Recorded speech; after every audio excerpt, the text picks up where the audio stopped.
Hello students, very good morning.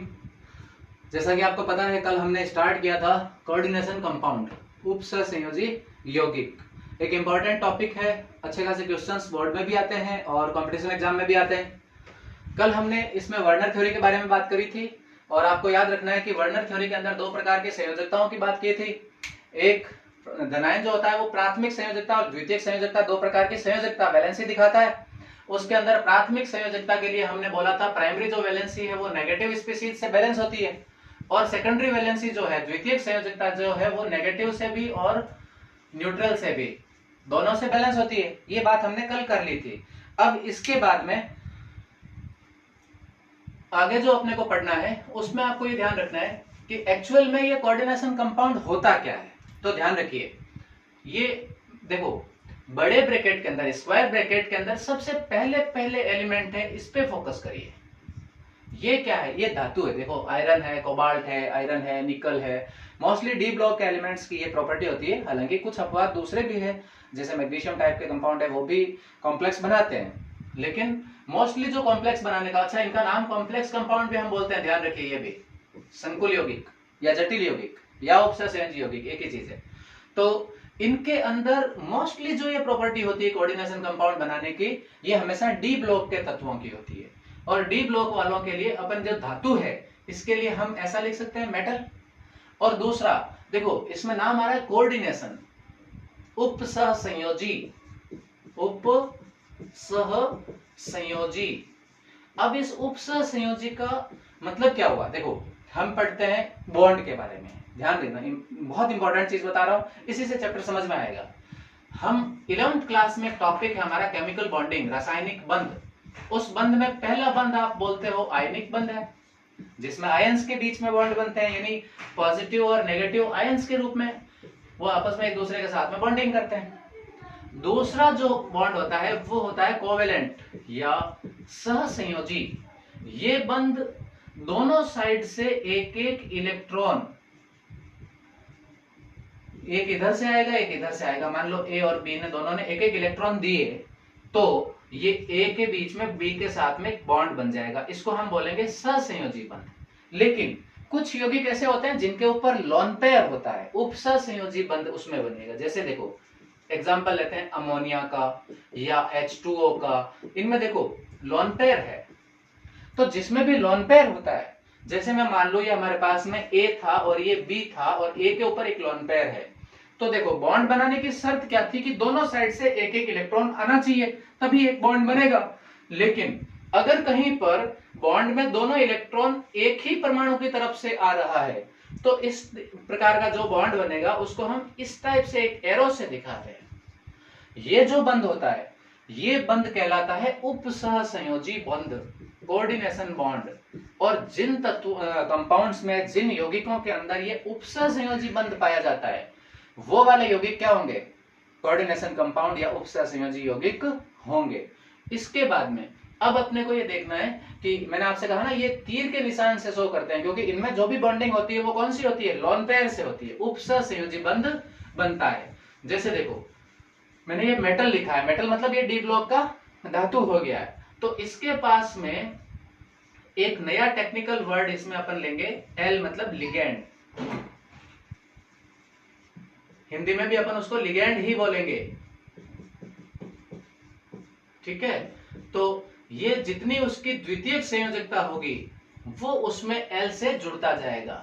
अब ये 4 हो सकता है, ये 6 हो सकता है, जैसे इसमें 5 था, ये 5 हो सकता है।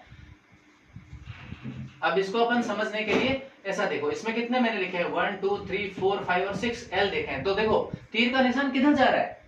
लिगेंड से मेटल की तरफ। यानी कि हम जनरली ऐसा पढ़ते हैं कि कोई धातु पॉजिटिव होता है, वो अपना इलेक्ट्रॉन डोनेट करता है, वो डोनेट करता है तो वो आयनिक बंध बना सकता है प्लस में। बट यहां धातु के अंदर जो खाली कक्षक है, डी ब्लॉक की प्रॉपर्टी होती है, उसमें वैकेंट डी ऑर्बिटल्स प्रेजेंट होते हैं, तो उसके अंदर ये लोन पेयर लिगेंड देता है। यहां दिमाग में ये चीज रखनी है कि लोन पेयर कौन दे रहा है, ये बॉन्ड कौन बना रहा है? उपसहसंयोजी, ये आपके लिगेंड बनाते हैं, तो इनको अपन लिगेंड बोलते हैं। दूसरा सवाल, ये लिगेंड होता क्या है? कई बार किताबों में परिभाषाएं आती है, आपको प्रैक्टिकली फॉर्मूले में पहचानना आना चाहिए। तो देखो बेटा, यहां पर आप इस फॉर्मूले को ध्यान से देखिए, इसमें ब्रैकेट से सबसे पहले जो भी होगा किसी भी ब्रैकेट में, देखो ये ब्रैकेट से बाहर है, ये इसकी बात नहीं कर रहा हूं मैं, यहां ब्रैकेट के अंदर सबसे पहले Fe है, इसके अंदर ये CO है, ये कोबाल्ट है, इसमें फिर से Fe है, आयरन है। तो इनमें जो ब्रैकेट में सबसे पहले हैं वो हमेशा होते हैं मेटल, वो होते हैं धातु। और इस धातु के अलावा इनके अंदर ब्रैकेट में जो भी है, जैसे मान लो मैं इस फॉर्मूले को थोड़ा चेंज कर दूं, ऐसा कर दूं ये, तब आप देखो इसके अंदर 6 साइनाइड है, तो इसमें लिगेंड कौन हुआ? साइनाइड। ये लिगेंड की संख्या कितनी है? 6। तो ये इसकी द्वितीयक संयोजकता, आगे पढ़ेंगे डिटेल से, लेकिन अभी थोड़ा इंट्रोडक्शन में आपको ध्यान रखना है कि मैं जो बार बार ये लिगेंड शब्द काम में लेता हूं, ये लिगेंड है क्या चीज। तो देखिए ये जो 6 है साइनाइड, ये सब लिगेंड है। इसमें देखो ये 5 कार्बोनाइल, ये ध्यान रखो, ये CO स्मॉल है, ये कोबाल्ट है, ये C और O दोनों कैपिटल है, ये कार्बोनिल बोलते हैं इसको, ये कार्बोनाइल है। ये लिगेंड है 5। इसमें देखो ये अमोनिया है 3, और ये Cl3 क्लोरीन है 3, तो ये 3 और 3 दोनों मिलकर टोटल 6, ये भी लिगेंड है। यानी ब्रैकेट के अंदर जो भी आ रहा है मेटल के अलावा, वो सारे के सारे क्या होते हैं? लिगेंड होते हैं। तो अब ये लिगेंड से इस टाइप से कवर करके एक निश्चित संख्या के अंदर, हर एक की अपनी अपनी कैपेसिटी होती है। जैसे निकल के अंदर 4 है, कॉपर में 4 है, सिल्वर में 2 ही होता है, प्लेटिनम में 4 भी हो सकता है, 6 भी हो सकता है, कोबाल्ट में आपका 6 है, आयरन में 6 भी हो सकता है, 5 भी हो सकता है। ऐसे अलग अलग धातुओं की अलग अलग कैपेसिटी होती है। तो उस कैपेसिटी के अकॉर्डिंग एक निश्चित संख्या में लिगेंड से उपसहसंयोजी बंध से बंधकर, देखिए मैं शर्त डाल रहा हूं, कोऑर्डिनेशन कंपाउंड से कोऑर्डिनेट कर रहा है, उपसहसंयोजी बंध से बंधकर एक नए कंपाउंड का निर्माण करता है, उसी को हम लोग कोऑर्डिनेशन कंपाउंड या फिर आपका संकुल यौगिक या उपसहसंयोजी यौगिक या जटिल कंपाउंड या कॉम्प्लेक्स कंपाउंड बोलते हैं। ये होता है इसका एक्चुअल फॉर्मेट। अब इसके अंदर अपने को कुछ टेक्निकल वर्ड्स चाहिए। सर मुझे डस्टर दे दीजिए। तो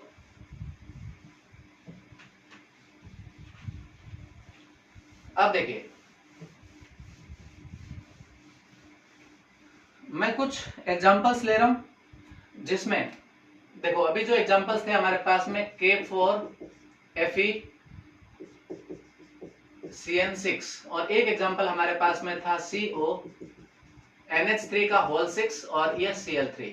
यानी ध्यान दीजिए, ये जो ब्रैकेट के अंदर है यही हमारे लिए कॉम्प्लेक्स है, यही हमारा कोऑर्डिनेशन कंपाउंड है। इससे बाहर, चाहे ब्रैकेट से पहले चाहे ब्रैकेट के बाद, कुछ भी है वो कॉम्प्लेक्स का पार्ट नहीं है, कोऑर्डिनेशन कंपाउंड नहीं है। तो अब देखो कोऑर्डिनेशन कंपाउंड एक इतना थोड़ा लंबा नाम हो रहा है, मैं इसको बार बार जो रिपीटेशन में वर्ड यूज करूंगा वो कॉम्प्लेक्स बोलूंगा। कॉम्प्लेक्स का मतलब आप समझ जाना उपसहसंयोजी यौगिक, या मैं कोऑर्डिनेशन कंपाउंड के बारे में बात कर रहा हूं। तो देखिए ये K4 और ये Cl6, ये पॉजिटिव स्पीसीज है इसलिए पहले लिख दिया, ये नेगेटिव स्पीसीज है इसलिए बाद में लिख दिया। अब मैं इनका एक कॉमन फॉर्मूला बनाने की कोशिश कर रहा हूं। देखो ये एक्चुअल में आप सपोज कीजिए इस K4 को हटाओगे, एक पोटेशियम पे प्लस का 1 होता है, तो 4 पोटेशियम पे प्लस के चार्ज होंगे, प्लस के 4 हो जाएंगे चार्ज इसका। तो अगर ये प्लस के 4 हटेगा तो इस पे चार्ज क्या आएगा? माइनस का 4। ठीक इसी टाइप से आपको पता है कि एक क्लोरीन पे -1 होता है, तो 3 क्लोरीन पे कितना हो जाएगा? -3। तो अगर मैं यहां से क्लोरीन हटाता हूं तो इस कॉम्प्लेक्स पे चार्ज क्या आ जाएगा? प्लस का 3। तो बस ये चार्ज जो कॉम्प्लेक्स पर आ रहा है उसको बैलेंस करने के लिए हम, या तो अगर यहाँ पे माइनस का चार्ज आ रहा है तो हम प्लस वाली स्पीसीज इधर जोड़ेंगे, और अगर इस पे प्लस का चार्ज आ रहा है तो हम माइनस वाली स्पीसीज ब्रैकेट से बाद में जोड़ेंगे। ये दिमाग में बिठाना है। पर ये जो दोनों ही जगहों पर अब हम इधर लेते हैं, उसको हम देखो कोई न कोई पॉजिटिव होगा तो वो मेटल लेंगे, और इधर हम लेंगे तो कोई न कोई हेलोजन या नॉन मेटल लेंगे। इसलिए मैं अब इस फॉर्मूले को दूसरे फॉर्मेट में लिख रहा हूं, एग्जांपल कोई भी हो सकता है। देखो बेटा ये पोटेशियम क्या था? एक मेटल था, तो मैं उसको एक M ले रहा हूं, मेटल डैश मान लेता हूं ताकि ये लिगेंड वो एंटी आयन है। और दूसरा ये आपका मेन मेटल है जो कॉम्प्लेक्स के अंदर है, धातु। इसके बाद में लिगेंड आपका एक भी हो सकता है, एक से ज्यादा भी हो सकता है, इसलिए मैं L1 L2 L3 ऐसे लिख रहा हूं। एक फॉर्मूला तो ये हो सकता है। दूसरे में अपन ऐसे भी बात कर सकते हैं, ये आपका मेटल था, ये आपका कॉम्प्लेक्स बन रहा है लिगेंड के साथ में, और ये इधर वाला माइनस वाला होगा कि पीछे आ जाएगा। ठीक है, बात एक ही है। तो अब अपने को एक फॉर्मेट में समझना है कि ये देखिए ये इधर सबसे पहले कौन था। इनके अंदर अपना एक एनसीईआरटी की बुक के अंदर एक वर्ड आता है टेक्निकल वर्ड्स, इनकी पारिभाषिक शब्दावली। उनके बारे में परिभाषाएं रटने की जरूरत नहीं, उनसे आपसे परिभाषाएं कोई नहीं पूछेगा। आपके कॉम्प्लेक्स समझ में आना चाहिए कौन सी चीज क्या है, ध्यान दें। तो ये इधर ब्रैकेट से पहले कुछ भी लगा हुआ है उसको हम एंटी आयन बोलेंगे। क्या बोलेंगे? एंटी आयन, या हिंदी में अपन बोलेंगे प्रति आयन। और ये जो ब्रैकेट से बाद में, देखो पहले वाले में इधर था, कोई भी ऐसा कॉम्प्लेक्स नहीं होगा जिसमें पहले भी हो और बाद में भी हो, नहीं होगा। बिना एंटी आयन के भी कंपाउंड हो सकता है, लेकिन होगा धनात्मक होगा तो ऋणात्मक नहीं होगा, ऋणात्मक होगा तो धनात्मक नहीं होगा। अब ये चूंकि आपने ब्रैकेट से पहले लगाया था, मैंने अभी आपको बताया इसमें चार्ज कैसा आता है, पहले वाले पे पॉजिटिव, इसलिए ये कैसा एंटी आयन है? पॉजिटिव एंटी आयन है। अब ये X मतलब हेलोजन, क्लोरीन, ब्रोमीन, सल्फेट, कोई भी नेगेटिव स्पीशीज पीछे आती है, तो ये वाला भी क्या है? ये वाला हो जाएगा आपका नेगेटिव एंटी आयन, यानी ये भी आपका प्रति आयन ही है, पर कैसा है? ऋणात्मक। तो ये तो हो गया बाहर का मामला। अब अपन कॉम्प्लेक्स में चलते हैं, तो देखो बाकी सब चीज दोनों की कॉमन है। यहां इंपॉर्टेंट चीज ध्यान रखना, ये तो है हमारा मेटल, धातु, और मेटल हमेशा केंद्र में होता है। अभी मैंने आपको समझाया था कि ये मेटल इस टाइप से है, लिगेंड से कवर करके रखता है, लिगेंड से चारों तरफ से ये घिरा हुआ रहता है, ये इस टाइप से। तो देखिए ये कहां है? ये सेंटर में आ रहा ना, इसलिए अपन इसको केंद्रीय या सेंट्रल मेटल एटम या आयन, दोनों ही वर्ड हो सकते हैं, आयन भी हो सकता है, एटम भी हो सकता है, परमाणु भी हो सकता है और उसका आयन भी हो सकता है। तो सेंट्रल मेटल एटम या सेंट्रल मेटल आयन, केंद्रीय धातु परमाणु, ये हो जाएगा आपका मेटल। देखो ये दोनों में कॉमन चीज है। और ये बीच में जो मैंने L1, L2 और L3 लिखे हैं, ये सारे के सारे हैं आपके लिगेंड्स। अब इंपॉर्टेंट चीज जो आती है वो ध्यान देना, ये ब्रैकेट का कॉर्नर जो आ रहा है, दोनों की बात कर रहा हूं, कोई से में भी, जिसपे हम आवेश देखे ना, ये यहाँ पे देखो मैंने कहा था आप एंटी आयन हटा लो तो आवेश कहां लिखेंगे? इसके ब्रैकेट के कॉर्नर पर। ये एंटी आयन हटाएंगे तो कहां लिखेंगे? इस ब्रैकेट के कॉर्नर पर। तो आप देखिए ये जो ब्रैकेट का कॉर्नर बनता है ना, इसको अपन बोलेंगे एंटिटी, जिसको कोऑर्डिनेशन एंटिटी पूरा नाम होता है,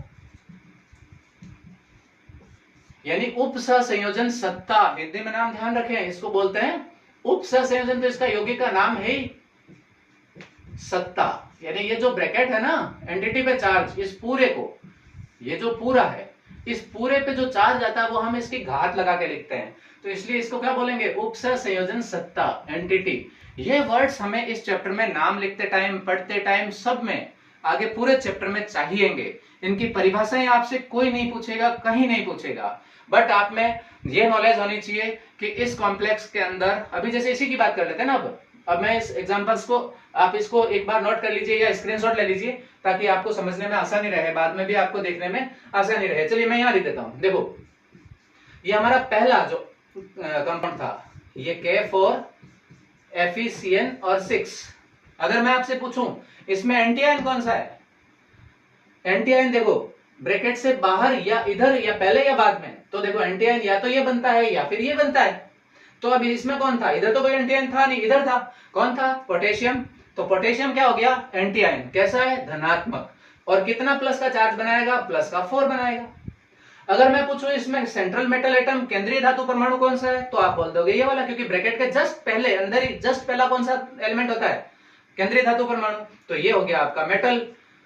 और इस मेटल के अलावा ब्रैकेट के अंदर और क्या क्या है, वो सारी चीज होती है आपके लिगेंड। अब इसमें एक ही टाइप के लिगेंड थे, इसलिए ये एक लिगेंड लिख दिया। अगर मान लो एक से ज्यादा टाइप के लिगेंड होते तो अपन उसको L1, L2, L3 इस टाइप से बात कर सकते थे। ये होता है एक अपना इंट्रोडक्शन, कि हम पढ़ेंगे वो एक्चुअल में चीज है क्या, उसके टेक्निकल वर्ड्स क्या है। अब इसमें आगे का जो अपन टॉपिक पढ़ते हैं उससे पहले मैं आपको 2 डेफिनेशन बताना चाहूंगा। उस डेफिनेशन को ढंग से पढ़ लेंगे तो फिर अपन आगे चैप्टर इजीली पढ़ पाएंगे। ठीक है, देखिए अब मैं 2 एग्जांपल अलग अलग टाइप के ले रहा हूं। एक एग्जांपल तो मैंने ये ले लिया, और दूसरा एग्जांपल मैं मिलता जुलता ले रहा हूं ताकि आप कहीं कंफ्यूज नहीं हो, इसलिए ये 2 एग्जांपल है। इसको ध्यान से देखो। एंटी आयन कौन है डजंट मैटर, हमें कॉम्प्लेक्स देखना है, कॉम्प्लेक्स में लिगेंड देखने हैं। ये कोबाल्ट है, दोनों में कॉमन ले लिया मैंने, CO कोबाल्ट है। इसमें एंटीआयन देखो अमोनिया है और कितने हैं 6, इसमें भी एंटीआयन ये सॉरी लिगेंड, इसमें लिगेंड कितने हैं 6 और इसमें भी लिगेंड कितने हैं 6। अब 6 लिगेंड में यहां तो 6 के 6 कौन है, अमोनिया है, और यहां पर क्या है 3 तो है अमोनिया और 3 ही है आपका क्लोरीन, टोटल 6 है।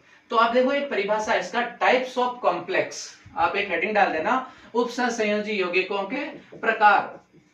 अब टाइप्स ऑफ कॉम्प्लेक्स है वो बेस्ड होते हैं लिगेंड के बेस पे। तो देखो इन दोनों में फर्क क्या है, एक ऐसा कॉम्प्लेक्स है जिसमें सेम टाइप के लिगेंड है, यानी 6 लिगेंड है और 6 के 6 कैसे हैं, एक जैसे हैं। इस टाइप के जो लिगेंड होते हैं उनको बोलते हैं होमोलेप्टिक कॉम्प्लेक्स, यानी कि हिंदी में अपन बोल देंगे समांगी संकुल यौगिक। और इसमें देखो आप 6 है, 6 में से 3 अमोनिया है, 3 क्लोरीन है। जरूरी नहीं कहा देते हो, ये आपका 5 और 1 भी हो सकता था, 2 और 4 भी हो सकता था, कुछ भी हो सकता था, पर कम से कम 2 टाइप के होने चाहिए, 2 से ज्यादा भी हो सकते थे, 6 के 6 अलग अलग भी हो सकते थे। जैसे देखो मैं इसको ऐसा भी लिख सकता था कि यहां पर NH3, यहां पर H2O, यहां पर CO, यहां पे मैं ले लेता आपका ब्रोमीन, यहां पे क्लोरीन और यहां पर आयोडीन। ये देखो 1 2 3 4 5 और 6, 6 के 6 लिगेंड मैंने अलग अलग ले लिए। तो एक टाइप से हो तो हम उसको होमोलेप्टिक बोलेंगे, एक से ज्यादा मतलब अलग अलग, चाहे वो 2 हो 3 हो 4 हो 5 हो, सारे सारे अलग अलग हो, अलग अलग टाइप के होते हैं, उसको अपन बोलते हैं हेटेरोलैप्टिक कॉम्प्लेक्स, यानी कि अपन हिंदी में उसको बोल देंगे विषमांगी संकुल यौगिक।